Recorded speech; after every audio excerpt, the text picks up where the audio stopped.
Sports fans around the world bring unmatched passion and energy to the games they Damn. love. Oh, that thing broke. Dude, that thing broke. Look at that. 100% that thing broke at the end there.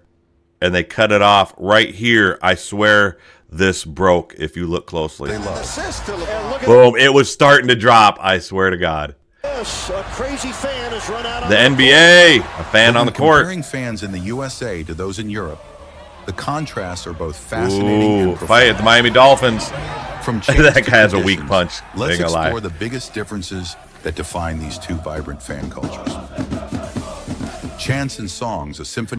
All right, so we're going to be exploring the differences between fan culture in the U.S. and fan culture over in Europe and around the world. And I'm assuming they're going to be showing different sports because they showed NFL, they showed NBA and football over in Europe and other countries. So you guys have been telling me a lot in the comments. It's a culture thing. And I want to know because I don't know the culture. I might actually watch some European culture videos and stuff like that. If you think I should be doing that to learn more about the background, about the fan culture and stuff, let me know in the comments below. If you haven't hit that like button, go ahead and hit that like button. Hit that subscribe button if you want to come along with me on this journey learning about football. All right, let's get back into it. Symphony of passion. In Europe, sports chants and songs are an art Sounds so cool. deeply ingrained in the fabric of fan culture. Yeah, you guys have told me about that, how deeply ingrained it is. To the operatic anthems of Italian ultras. The Italian ultras. These songs often carry historical, political, and regional significance. Okay, that makes sense. They're not just about supporting the team. They're about creating an atmosphere that intimidates opponents and unites fans. For example, Liverpool FC's iconic "You'll Never Walk Alone" isn't just a chant, it's a declaration of unity. Okay. Similarly, in Germany, fans meticulously choreograph chants to create a synchronized spectacle that can last the entire game. The entire game? This guy is so hilarious. I think this is the Seattle MLS. American sports chants tend to be simpler and repetitive, often focused on rallying the team with phrases like defense. Yep. Defense. Or let's go, team nation. Let's go, Twins. Yep. These chants don't usually have the same depth or cultural resonance. Instead, the emphasis is often on the showmanship of cheerleaders and mascots to galvanize the crowd. And I don't know, this is my opinion. I don't know how it is in Europe and other countries for their sports teams and stuff like that. But here in the US, a sports team can move. You know what I mean? And so I guess you're not ingrained. You're basically voting for laundry. Players move a lot. Maybe they move a lot more in the U.S. and stuff like that. And they do have sports teams that can move to other cities, other states, and stuff like that. So maybe that's it. And maybe it's just such a long-standing relationship with the fans in that specific region or area. Maybe that. Let me know. Culture and identity. Okay. In Europe, sports are deeply intertwined with local identity and history. A football club is often a symbol of its city or region, representing decades, if not centuries, of heritage. Okay, yep, that's kind of like what I was just talking about. Between clubs like Barcelona and Real Madrid, or Celtic and Rangers, are not just about sports, but also about politics, religion, and class divides. Really? European fans often see themselves as custodians of their club's legacy.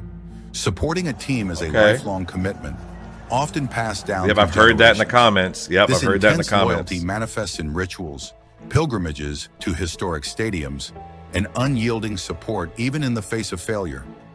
In the USA, it's like commercially driven, like the sport with franchises often changing cities based on financial incentives. Yeah, see, I was just saying that. While fans are incredibly loyal, the connection is more focused on entertainment and the present performance of the team rather than deep-rooted historical ties.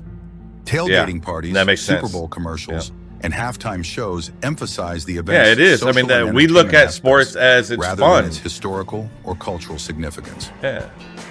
Humor and rivalries. So, I mean, the ref punching the guy.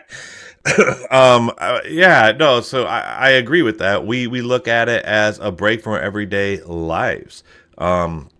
Something to take your mind off things, you know? From banter to bitter feuds. That Humor looks like is a he's punching universal him. part of sports fandom, but its expression varies significantly between the USA and Europe. In the USA, rivalries are often characterized by playful banter and friendly competition. Fans create clever signs, memes, and witty chants to poke fun at opponents in a way that feels lighthearted and inclusive.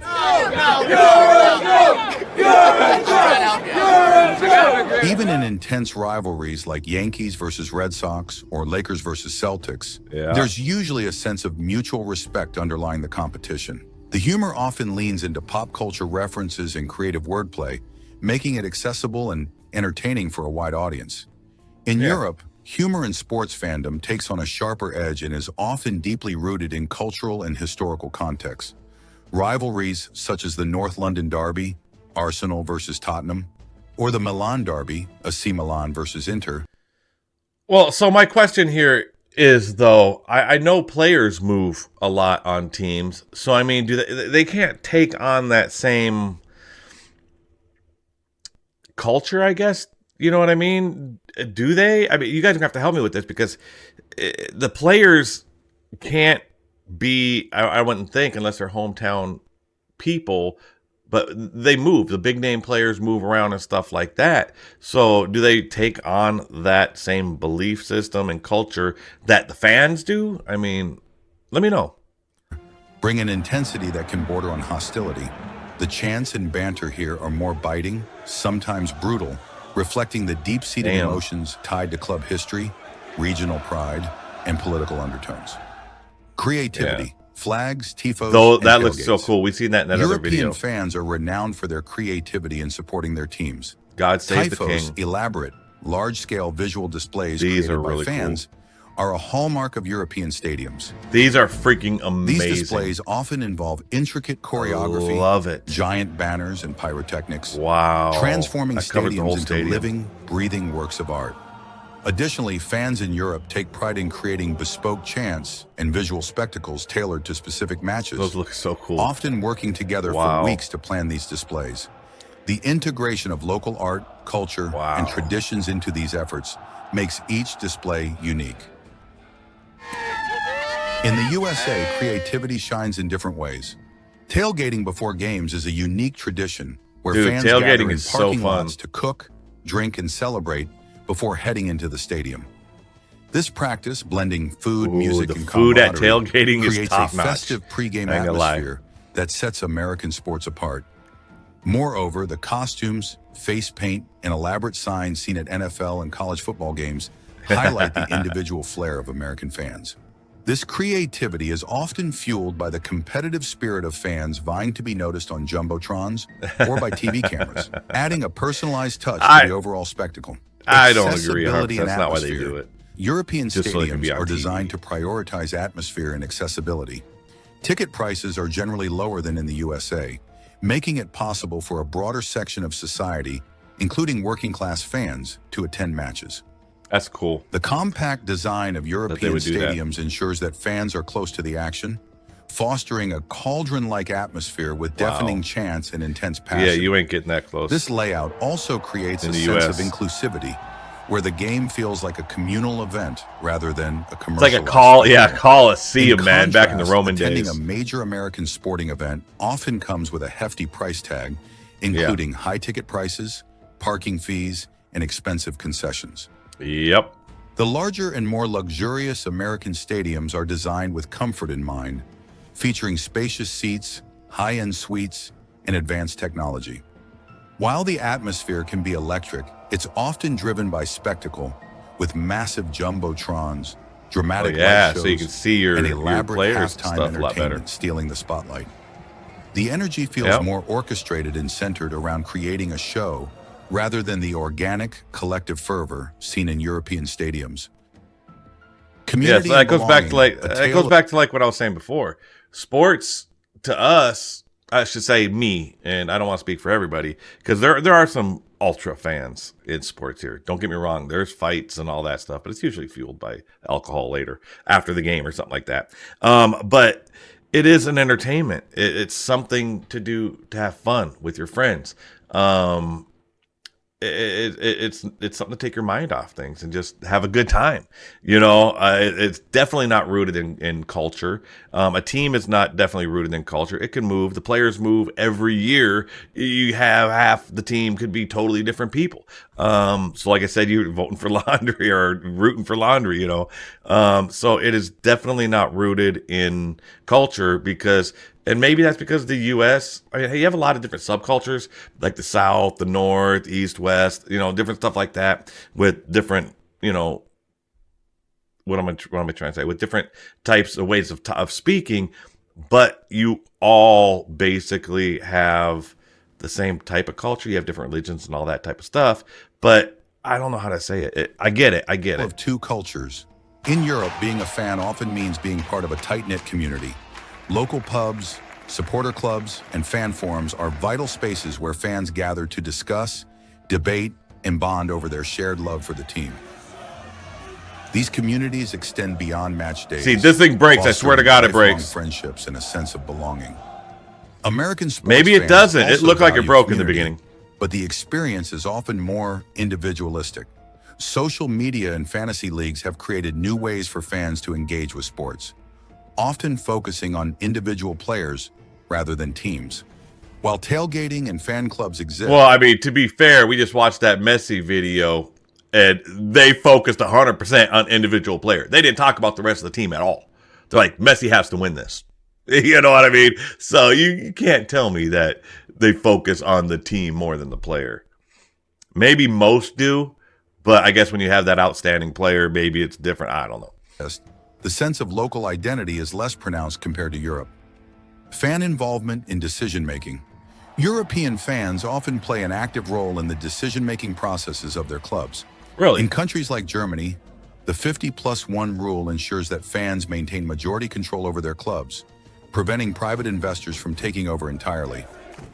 That is really cool. And I might be wrong, but I think the Green Bay Packers are the only sports team in the US or NFL anyways that is owned by the fans. So, I mean, it's really interesting. This fan-centric model fosters a sense of ownership and accountability, making supporters feel that would integral make to the club's a success. lot. Yeah, that would definitely USA, make you feel sports more teams are important to the primarily club. owned by private individuals or corporations with little input from fans.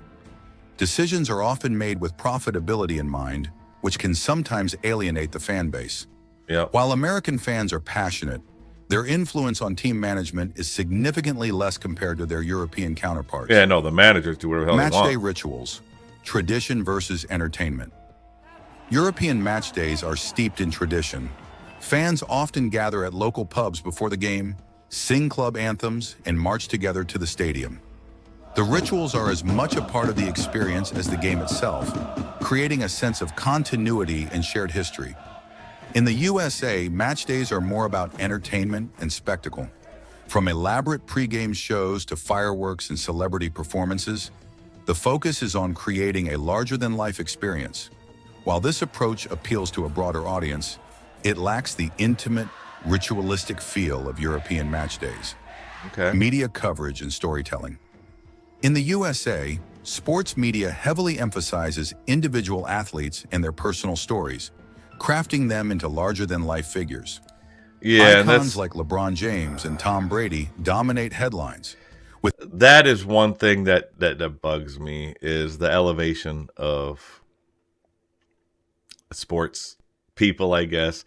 I mean, yeah, they can have great talents and stuff like that, but they're not gods. With coverage highlighting their achievements, challenges, and off-field narratives. This focus on star power mirrors the entertainment-driven ethos of American sports, where players are celebrated as cultural symbols as much as athletes. In Europe, the narrative shifts significantly towards the collective identity of teams.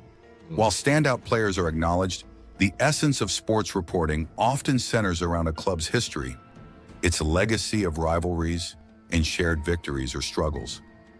This team-oriented storytelling fosters a sense of communal pride, resonating deeply with the collective spirit that defines European sports culture. Despite their differences, sports fans in the USA and Europe share a common passion that transcends borders. Whether it's through chants, rituals, or creative displays, Both cultures showcase the universal love for competition and camaraderie. Understanding these differences enriches our appreciation of how sports bring people together in unique and powerful ways. Absolutely. If you enjoyed this deep dive into the world, I really would like to learn more. I wonder if I should dive into like an individual club to learn the culture. But I get it now. I mean, I understand more, and it makes more sense. I mean, this guy put it together really well. So I'm gonna leave the link in the description down below if you want to go show him some support and stuff like that. And I want to find out more about this, diving deeper into the culture and fan culture of Europe. I got to start looking at other countries and stuff like that. I'm just starting with this one. So if you guys have any suggestions for me, leave it in the comments below. But also, our members get top of the tier request. I have a ton of requests down there. If you want to become a member, look in the description, the link down in the description, and you become a member and you get certain perks and stuff like that in different tiers. We have 2 different tiers there, and members get theirs brought to the top of the list. And there's a long list. You guys are giving me a lot to react to, and I really appreciate it. Hope you guys have a wonderful day, and we'll see you in the next one. Bye.